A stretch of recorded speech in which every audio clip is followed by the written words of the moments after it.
জীবনে যখন তুমি কখনোই ভালোবাসা পাবে না আর ভালোবাসা অনেক অনেক করে চাইবে, আর যার কাছ থেকে চাইবে সে যদি তোমাকে আঘাত করে, তাহলে তোমার পুরো মনটা একদম ভেঙে চুরে একসা হয়ে যাবে। মনের ভিতর থেকে তুমি অনেক কষ্ট পাবে। ছোট্টবেলা থেকে ভালোবাসা কি জিনিস সেটা তো কখনো বুঝিনি, আর ভালোবাসা সবার কাছ থেকে খুব কম পরিমাণই পেয়েছি, তাই ভালোবাসার কাঙাল কিছুটা বলতে পারি। কিন্তু আমি সকাল থেকে ভিডিওটা শুরু করিনি, এখন ঘড়ির কাঁটায় ওই তোমার 11:30টার মতো বাজে, এখন থেকে ভিডিওটা শুরু করেছি।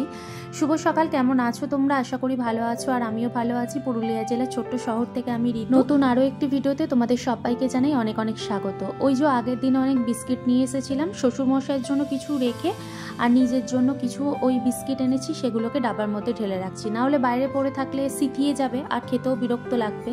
তো এদিকে আমি চাও করে নিয়েছি আর 2-4টের মতো বিস্কিট নিয়ে বসেছি আজকে। আর এই যে বিস্কিটটা দেখতে পাচ্ছ, এই বিস্কিটটা খেতে কিন্তু বেশ ভালো লাগে, ভেতরে একটা চিজের লেয়ার দেওয়া থাকে, আর চায়ে ডুবে ডুবে খেতে কিন্তু বেশ ভালো লাগে। শ্বশুরমশাই এসেছিলেন কালকে, এসে আর উনি চলে গেছেন, আর উনি যেহেতু ক্যামেরা পার্সনটা একদমই না, তাই ওনার সামনে ক্যামেরা অন করতেও একটু ভয় ভয় করছিল। ঘড়ির কাঁটায় দুপুর 1:30টার মতো বেজে গেছে, রান্না বান্না চাপিয়ে দিয়েছি, আর এইদিকে আমি শিম আর ওই যে পেঁয়াজ কলি ভাজা করতে দিয়েছি, আর এখানে এই যে ভাত হচ্ছে, আর কালকে চিকেন ছিল সেটাকে গরম করে রেখে দিয়েছি। আর এখন যাব পুজো করতে, পুজো টুজো করে তারপর কিছু আর কি জামা কাপড় যেগুলো স্নানের ধোয়া হয়েছে সেগুলোকে মিলতে ছাদে যাব। আসলেই সারাদিন কত যে কাজকর্ম থাকে ধারণার বাইরে। আর বেশ আজকে গরম গরম মতো হাওয়া লাগছে বাইরে, বেশ ভালো লাগছে এই গরম হাওয়াতে। আর আজকে কিন্তু আমি শ্বশুর বাড়ি থেকে পাঠানো নারকেল নাড়ু গোপালকে প্রসাদে দেবো। শ্বশুরবাড়ি থেকে কি কি পাঠিয়েছে তোমাদেরকে তো বলা হয়নি, তো তোমাদেরকে দেখাই চলো। দিয়েছে বাদাম ভাজা, এখানে দিয়েছে নাড়ু, এই যে নাড়ু দিয়েছে, আর সঙ্গে দিয়েছে বুট ভাজা এই যে, আর দিয়েছে এই ছোট ছোট যে স্নেহ পাওয়া যায় তার আর কি নাড়ু, আর এই যে আমার শাশুড়ির হাতে বানানো নারকেল নাড়ু। এই হচ্ছে আজকের আমাদের শ্বশুরবাড়ি থেকে পাঠানো জিনিস, আর সঙ্গে চালও পাঠিয়েছে। তো চলো গোপালকে এখন খেতে দিই। প্রায় অনেকটাই বেলা হয়ে গেছে, তো এদিকে রান্না বান্নাও বসিয়ে দিয়েছি। আর তোমরা তো দেখলে শ্বশুরবাড়ি থেকে অনেক কিছু জিনিসই পাঠিয়েছে। আসলে মকর সংক্রান্তির দিন আমাদের বাড়িতে এত কিছু বানাতে হয়, তবে এবছর যেহেতু জ্যাঠামশাই মারা গেছে, তো সেই জন্য তেমন কিছু বানানো হয়নি, তবে পরের বছর কিন্তু অনেক কিছু বানানো। এখানে আমি তরকারি বসিয়ে দিয়েছিলাম, আলু আর পেঁয়াজকে ভাজতে দিয়েছি, আর এদিকে করলাকে ভেজে তুলে নিয়েছি। আর এই সবজিটা খেতে আমার অনেক ভালো লাগে। আমি আগে একদম করলা খেতে পছন্দ করতাম না ছোটবেলায়, তো একবার আমার মনে আছে খুব ছোট তখন মা করলাকে একদম করকরে করে তেলে ভেজে দিয়েছিল, আর অনেক চিপে চিপে ভাতকে মেখে দিয়েছিল। তারপর থেকে যে করলা আমার প্রিয় হয়েছে, এখন প্রায় সময় মনে হয় করলা আলু ভাজা দিয়েই পুরো ভাত খাওয়া হয়েছে। রান্না বান্না এদিকে কমপ্লিট হয়ে গিয়েছিল, আর এদিকে আমি কড়া টড়াগুলো মেজে নিচ্ছিলাম। রান্না তো খুব তাড়াতাড়ি করে ফেলি, কিন্তু খেতে বসতে আমার ভীষণ কষ্ট হয়। মানে রান্না করতে হবে এটা মনের মধ্যে ভেবে রান্নাটা পুরো হয়ে যায়, কিন্তু খেতে আর ভালো লাগে না। রান্না করার পর যেন মনে হয় বেশ কিছুক্ষণ ধরে রেস্ট নেব, তারপর নয় পরে খাওয়া দাওয়া। রান্না বান্না কমপ্লিট করে নিয়েছি, আর গ্যাসটাকে এখন পরিষ্কার করছি। গ্যাসে এত তেল চিটে পড়ে, তো এই যে দেখতে পাচ্ছ স্প্রেটা, এটা আমি মিশো থেকে অর্ডার করেছিলাম। খুব সুন্দর কাজ হয়, দারুণ তেল চিটে পরিষ্কার হয়। আর এই দিকটাতে দেখতে পাচ্ছ সেই যে পুরনো বাড়িটা ভেঙে 3 তলা এখন বাড়ি হয়ে গেছে।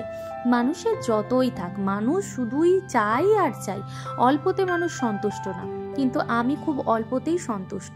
আমি মনে করি ভগবান আমাকে যতটুকু দিয়েছে আমি এতে অনেক খুশি। জামা কাপড় দেওয়া কমপ্লিট হলো, আর এখন এই যে নারকেল গাছটা আছে নিচেটাতে এসে একটু বসলাম।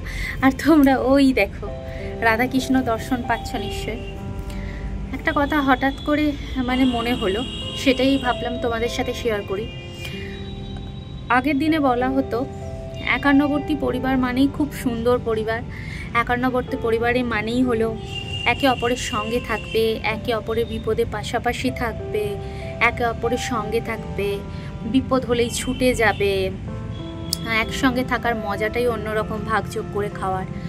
তো এখনকার যুগে দাঁড়িয়ে, এই কলিযুগে দাঁড়িয়ে আমি যেটা মনে করি, 51বর্তী পরিবার মানেই হচ্ছে ঝামেলা, 51বর্তী পরিবার মানেই হচ্ছে স্বার্থপরতা, 51বর্তী পরিবার মানেই হচ্ছে যে যা সে তার নিজেরটা বুঝে নেওয়া।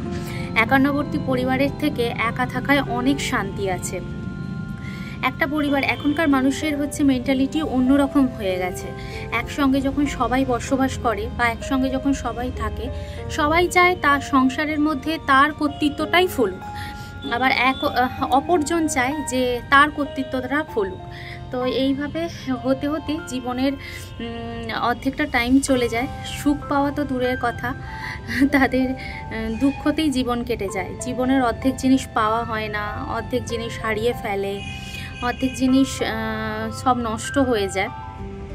আর একা থাকলে কি, নিজের সংসার নিজে সুন্দর করে গোছানো, একা থাকলে নিজের জীবনটা নিজের মতো করে গুছিয়ে নেওয়া, নিজে যেটা চাইবে সেটাই ফলবে। এক কথায় যাকে বলে নিজের সংসারে নিজে রানীর মতো থাকা। আর একান্নবর্তী পরিবারে থাকা মানেই হচ্ছে একান্নবর্তী পরিবারে শুধু চাকরানির মতোই থাকা।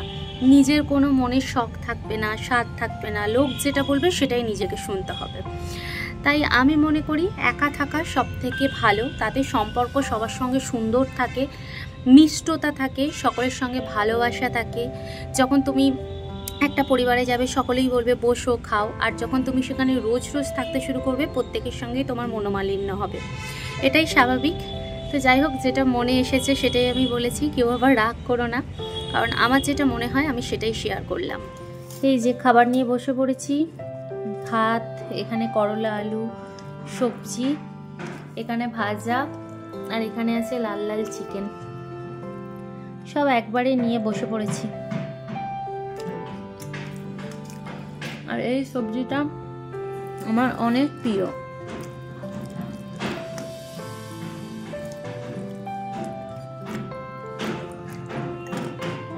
এখন তো সন্ধেবেলা হয়ে গেছে, খাওয়া দাওয়া করবার পর এখানে মায়ের সাথে কথা বলছিলাম। মনটা প্রচণ্ড আজকে খারাপ আছে, কি কারণের জন্য সেটা তোমরা ভিডিওটা দেখলেই বুঝতে পারবে। যাই হোক বন্ধুরা, আজকে ভিডিওটা